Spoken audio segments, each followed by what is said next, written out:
Hello people of YouTube, welcome back to my channel. My name is Jeannie and I'm a certified holistic nutritionist and a certified personal trainer and master cosmetologist. Here on my channel I share facts and tips about health and fitness and wellness and the occasional hair tip because I am a master cosmetologist. But it's my goal to bring you the most factual, realistic, and natural methods to help you reach your wellness goals. So today we're going to be talking about the word diet. Now, when people think about a diet, they tend to lean towards a more negative connotation of it. Like, it makes you think, oh, diet, that's restrictive, that sucks. Like, when someone says they're on a diet, our typical reaction is, oh, I'm sorry. You feel bad for that person because you think, oh, they're limiting stuff, they're restricting, they must be unhappy with it, right? I want to go back in history, and I did some research this morning just to find out actual facts about where the word diet really got its negative feeling behind it. The word diet became hated by society not until the late 1800s. So the Greek root word is, you're gonna make fun of me, I tried to pronounce this word and I'm probably butchering it. So if I'm wrong, correct me in the comments. Somebody help me say this word.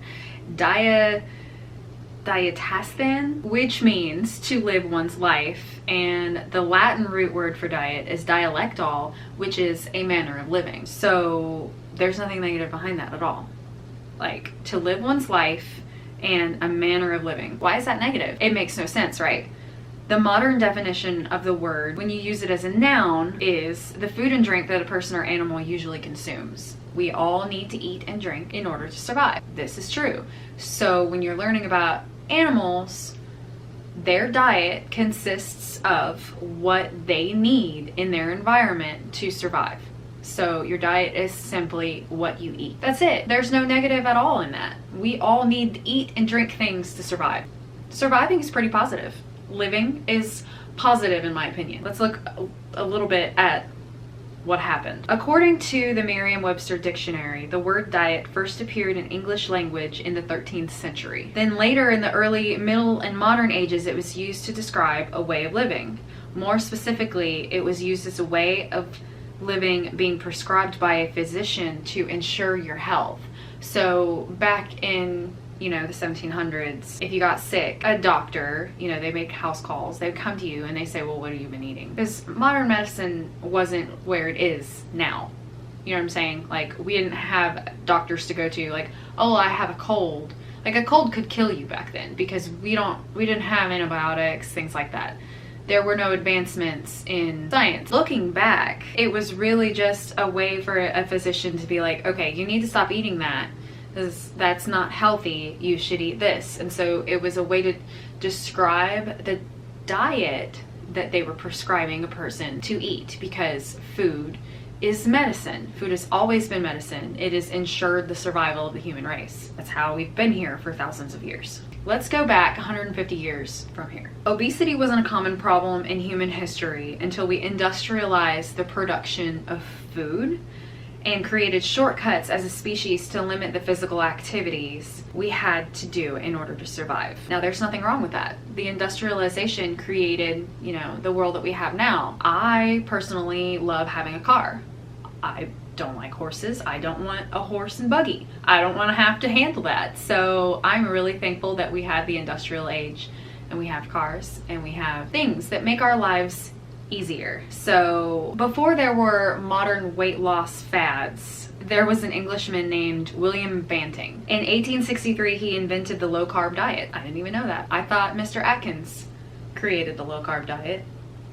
See? Back then, humans were trying to eat any meat except pork. With every meal, they were trying to avoid butter, bread, milk, sugar, beer, and potatoes. And not much has changed in that sense. When people go on a diet, they usually try to either avoid fats or they're gonna, go for more fats and start to avoid the grains and processed foods, right? Back then they didn't even have processed foods, so that wasn't a problem to worry about. They just avoided grains and potatoes. So Mr. William Banting lost 50 pounds in, you know, his avoiding of sugar, beer, potatoes, milk, butter, and bread. He wrote a pamphlet called A Letter on Corpulence, Addresses to the Public. Corpulence is what they used to refer to as obesity. Like, obesity wasn't really a term that they used back then because it wasn't common. It wasn't a problem. The only time people really had excess body weight was the rich people, because they had more access to food. It was actually a sign of wealth to be bigger. They also believed that the more weight you had on your body, the more adept to sustaining through possible illnesses. So if you were to get sick and you were bedridden, you couldn't get up and eat, you would survive because you had weight on you. Like, they associated thinness with famine, which makes sense, because if you don't have access to, you know, quality food at all, you're going to be really thin. That makes sense, right? It was a status symbol. And it wasn't until modern medicine came about and research was done to link morbidity at a younger age, meaning people that were dying younger, they linked it to obesity. And that is where diet culture was created. The first thing I saw was in 1900, there was a Philadelphia cookbook. The article, which I'm going to cite everything that I'm talking about right now below in the comments if you want to fact check me.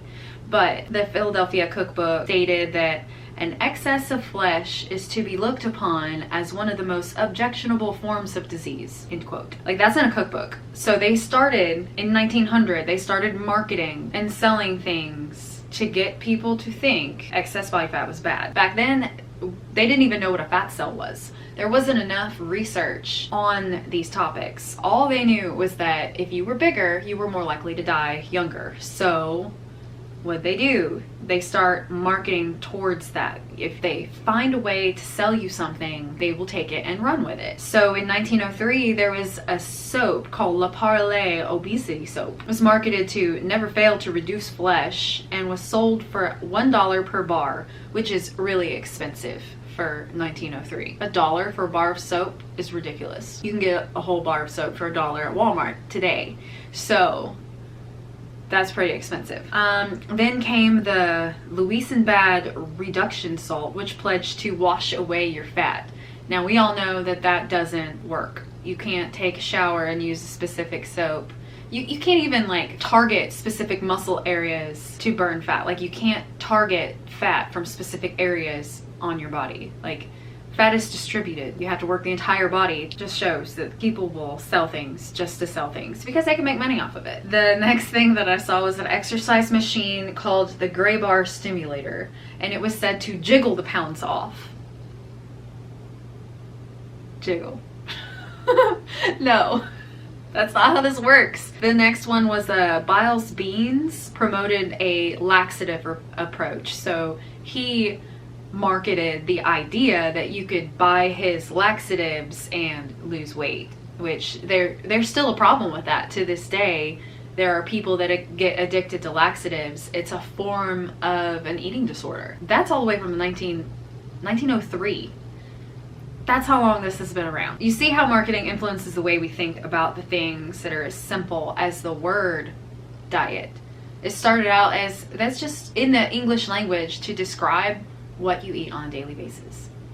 A diet isn't a bad thing. We went from understanding it as a way of living your life to being used in marketing a way to reduce flesh. They literally said it was just to reduce flesh. They didn't even know what a fat cell was because they didn't fully understand fat cells, and all they did was find the parallel between body size and life expectancy. People realized they could cash in on the fear of, society's fear of dying of diseases that were prevalent at that time due to terrible living conditions and poor hygiene. So people weren't necessarily dying because they were obese. They were dying from poor hygiene and a lack of indoor plumbing. For instance, indoor plumbing didn't exist for middle to lower class America until the late 1940s. It was invented in the 1840s, but it took nearly a century to develop. Wealthy people got pull chain toilets in the 1890s though. Normal middle to lower class didn't have toilets. They still had outhouses.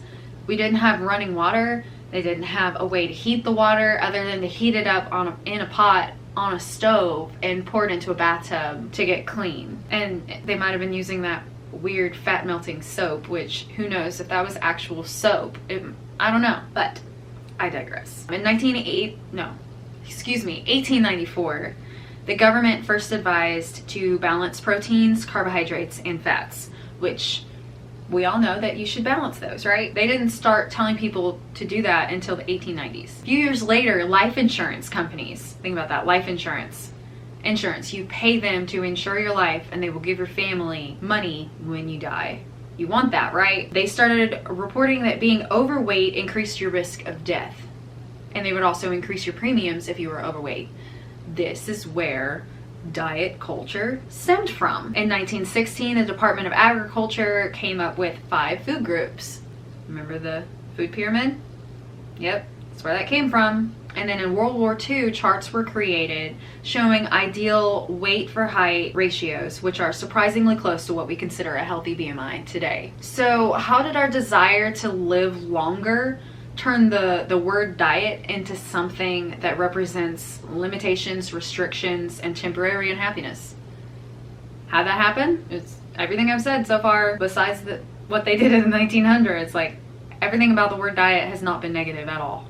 To put it simply, guys, you have to follow the money. I know that people speak on that all the time. They'll follow the money, you'll be able to find the source and the reasoning behind it, but it's really true in this sense. There is a documentary called What the Health, and it's on YouTube and Netflix, and I recommend all of my clients watch that documentary because it is so enlightening and informative. And on their website, they link to all of the facts that they use in the documentary. It's 100% factual. But it explains what happened in the 1900s or the 20th century to completely change the way the world eats, and not for the better. I could go on about the demonization of healthy food for hours, but for the sake of time, your time watching this video and my time making it, all I'm gonna say is you should watch the documentary because you will learn a lot. Now, how I explain the word diet to my clients is this. The things you eat on a daily basis make up your diet. There's nothing wrong with that. We all need to eat to survive. If you don't eat, you're gonna wither away, lose too much weight, and you'll eventually die. That's common knowledge. We all know this. We have to eat to survive. Your diet is what you eat. All right. Another thing I say is by embarking on a health and wellness journey, you are not going on a diet. I do not prescribe people to go on a diet. That's not my job as a nutritionist. And I'm also not a dietitian, so I don't make meal plans for people to follow. My place is to educate my clients and help them to make informed decisions and to understand what is in the food. It did it again. I don't know why I did that. Anyway, I will continue. So, changing your daily eating, drinking, and thinking habits is what I do. I teach people to use the tools and to understand how to read a label, understand what the chemicals are listed, those big long words on the back of, food products and the nutrition facts. I teach people what those are so that they can make informed decisions on what they're eating. Another thing that I do is I help people identify allergies. So if you're allergic to something, you don't continue to eat it because that does a lot of harm to your body. If your body's constantly fighting off something that's allergic to because you're not even aware that you're allergic to it, it's gonna cause a lot of problems. I do this by delayed food allergy testing, which tests for an IgG immune response in the blood. And this way there's no guessing game and no elimination diet. Don't get me started on the elimination diet. I personally think it's a waste of time and it's way too restrictive for way too long. And the whole time you're doing it, it's a guessing game. You're wondering, am I cutting out the right things? What's gonna happen if I introduce this? You cut out too many things at once, you're gonna be nutrient deficient. You have to have a variety of foods every day to get all of the different nutrients that your body needs to sustain life. So the elimination diet, you're stuck wondering, like, am I doing this all in vain, or am I going to know at the end of this? I personally and professionally always suggest the delayed food allergy test, because it's so much easier to just know. I mean, it tests for allergies that don't appear as a reaction for 2 hours after eating it, or 28 days later. Delayed food allergy test. It's not a 15-minute, anaphylactic shock allergy response. I'm talking about a month later. You could eat something and not have a reaction until a month later. So if you do the test, you just know automatically. So identifying allergies and then creating a plan that includes the foods that you love that you're not allergic to, it really is a lot different than going on a diet. It is not going on a diet. It's changing your diet. I hope you're getting what I'm saying right now. I'm trying to explain the difference between what society has deemed being on a diet compared to changing your diet based on what you're allergic to and what you're trying to accomplish. Like, what are your wellness goals? What have we learned here? I'm going to recap. The definition of the word diet is a way of living, to live one's life, and the food and drink that a person or animal consumes on a daily basis to survive. That's it. There's nothing negative about someone's diet. Undo that thinking, guys. It wasn't until insurance companies started classifying obesity as a pre-existing condition and charging more money that the word diet started being used as a verb, like you're dieting, to describe restricting foods and reducing calories to reduce flesh. Again, they didn't even know what a fat cell was. They were reducing flesh. This is old. This is old thinking, guys. This is 2020. Crazy year is the year for you to change your mindset. Diets are not bad. Your diet is simply what you eat. And he got me cookies. Speaking of diet, I'm not on a diet. There is no such thing as being on a diet unless you're being super restrictive. Let me explain where I stand as a nutritionist on the scale of popular fad diets. I know I keep doing this, but I have to.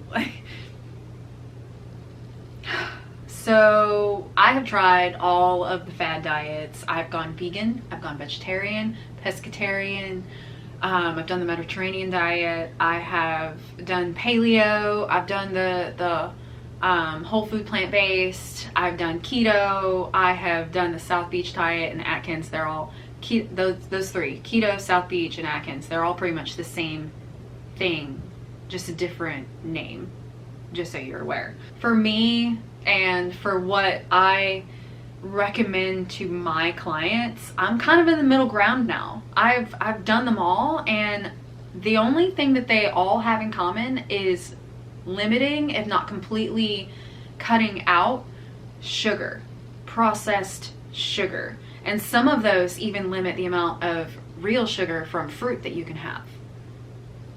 So the main thing that I always say is cut out sugar, cut out caffeine. Stimulants, they stimulate your cells to go crazy and does way more damage than it does good.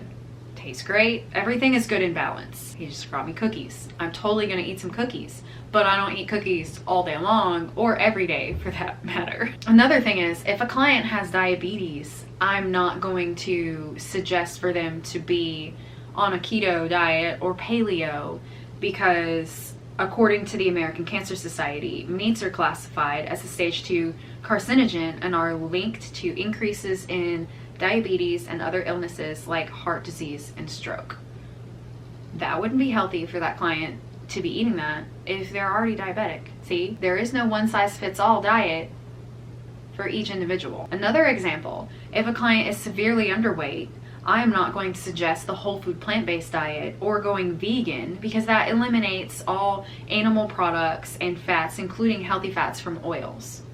yes, the whole food plant-based, the way that the Forks Over Knives documentary has marketed it, it doesn't even include healthy oils. Like they do healthy sautés using like a broth to saute your vegetables and your meats. They don't even use oils. So that kind of diet I'm not going to suggest to someone who is underweight trying to gain weight, because it's restrictive and extremely difficult to get the amount of calories that you need in a day in order to gain weight. Everybody's different. Every eating plan has its place, and it all depends on the person, their individual health history, and their desired wellness goals.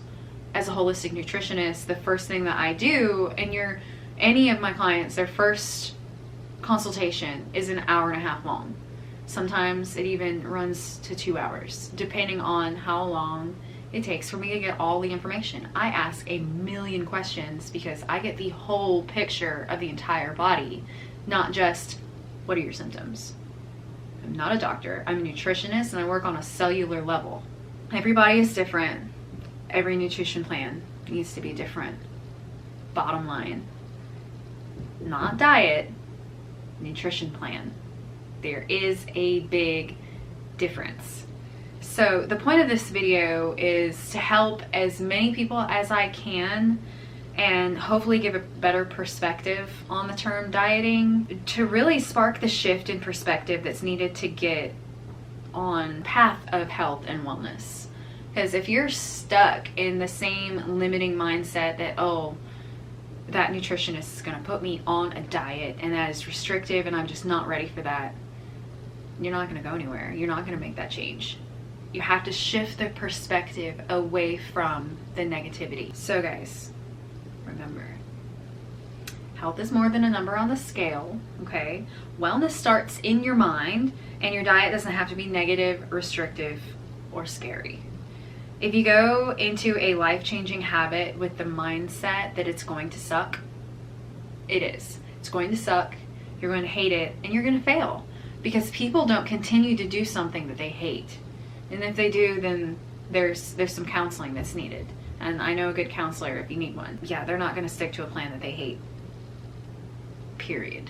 If you're starting a journey and you know it's not what you like, if you're planning on eating kale salads every day and you hate kale, yes, you're going to fail. I wouldn't even do that. I love kale and I don't eat kale every day. That is not...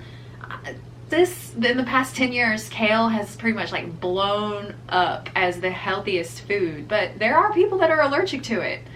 Keep that in mind. Something that's healthy for you may not be healthy for another person, or me, or them, or, you know, Sally, whatever. I really just hope this video was informative enough, and if you like this approach, let me know in the comments below. I love science. I love researching things and finding facts. And if I can figure out how to edit in a way that will show you what, you know, I'm reading from so that you can see the research that I'm doing, my plan is to be able to get, you know, really good at editing, to put it in there, to go, this is, you know, the research that I'm citing, and, you know, highlight where it says it.